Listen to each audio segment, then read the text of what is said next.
Last season, the Cleveland Cavaliers looked completely unstoppable. Obviously, they started the season off 16-0 and finished it with only 18 losses. But this year, they don't really look scary. They don't look dominant. They look completely beatable. They look average. Through 51 games, they've only won 30, and they've lost 21. They've already lost more games this season than the entirety of last season. We need to talk about this because it's not just the injuries. It's honestly everything. It's the shooting, the defense, the offense, the two bigs, everything. Expectations were extremely high for this team going into this season. I had them as the 1 or 2 seed, and currently they are the 5th seed. Now, this is obviously extremely disappointing. Also, real quick, when I say disappointing, that does not mean bad. Obviously, this team is still good. They are the Cavs. They are the 5th seed in the East.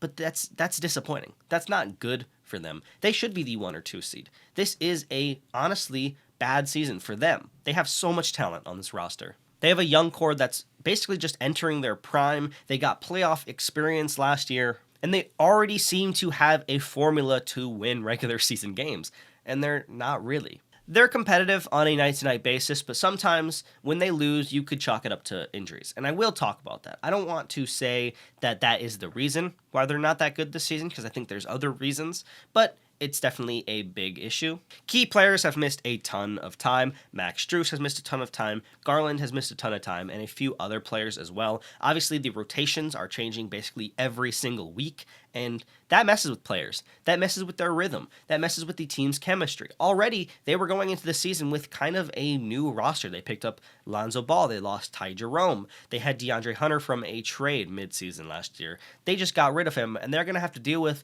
2 new players coming in. All of this compounds into a few big issues. Obviously, this makes the defense a little worse because communication will be off. This makes the offense a little more stagnant. Players really don't know how to play around each other. But injuries don't explain everything. We've seen other teams deal with similar amounts of injuries and coast during them. And even when the Cavs are honestly just like mostly fully healthy, they don't look right. One of the reasons I think this team is worse this year than last year is the shooting regression. Last year, they hung their hat on three-point shooting. This year, it seems like defenders are just sagging off of them. I believe they're only averaging like 35% from 3 this year, maybe a little higher. It's kind of fluctuating a little bit. This is bad. Obviously, I don't have to explain that to you. You guys know. But the ripple effect from this is a big deal. Garland and Mitchell going to have a tough time driving. Mobley and Allen, both 2 people who are not that respectable of shooters. They're going to have to go into the paint to score most of the time. And the paint's clogged. It's going to be hard for everyone on this team. This definitely contributes to the offensive rating being pretty low. They had the number 1 offense last year, and now I think it's fluctuating between 7 and 10 every single time I check. Also, another thing that they hung their hat on was their defense. Their defense was extremely elite last season, and it's not really this season. Their perimeter defense is extremely bad. Their point of attack defense on a star guard is extremely bad. Hopefully, Keon Ellis helps that a little bit, but I don't know. Again, like I said, like 7 through 13, I think, defensive rating in the league. But this is huge because this team was not really a offensive team. It was a defensive team. This is putting them into shootouts, and they're not winning these shootouts. That's why they're losing so many games. One of the issues that I've also seen Cavs players talk about is it seems like they are going after offensive rebounds more and more, and that makes transition defense extremely hard for them. I think that's mostly a coaching issue. I can't really talk about that because I can't change that, but we'll have to see what they do about that in the playoffs. Now here's a big question I've always had about the Cleveland Cavaliers. Do Evan Mobley and Jarrett Allen actually fit together? Obviously, I understand why it works pretty well. They are a great rim-protecting duo. Obviously, they are 2 of the best defensive bigs in the entire league. This makes their interior defense extremely great. It makes their rebounding pretty great. But my issue with it is they are playing a weird style of basketball. In the era where they are, you want spacing. You want shooting.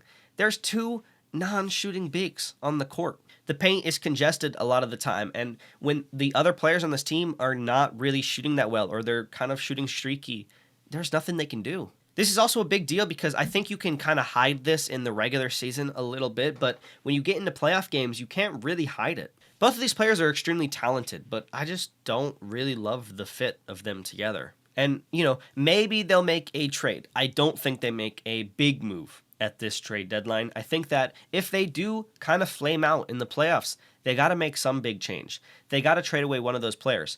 I know. I've heard people say Darius Garland is the one to get traded. He's the odd man out, and I agree. I think you could trade both. I was a big proponent of that this offseason. I thought you trade Garland. I thought you trade Allen, right? But I don't know. Real quick, let's answer this question. Are the Cavs actually bad? Do they not have a shot to win anything this season?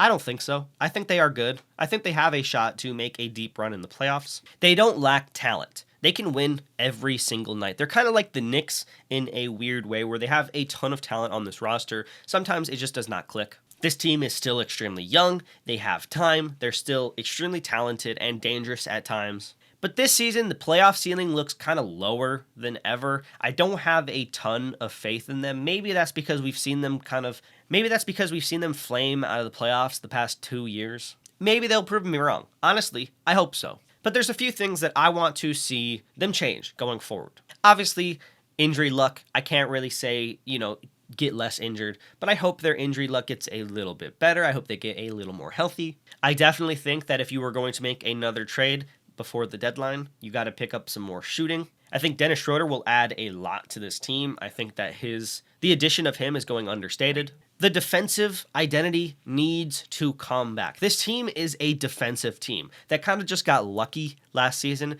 being so great at three-point shooting and being a great offensive team. I don't think that should be your first idea. It should be you're a great defensive team, and then you are a good offensive team.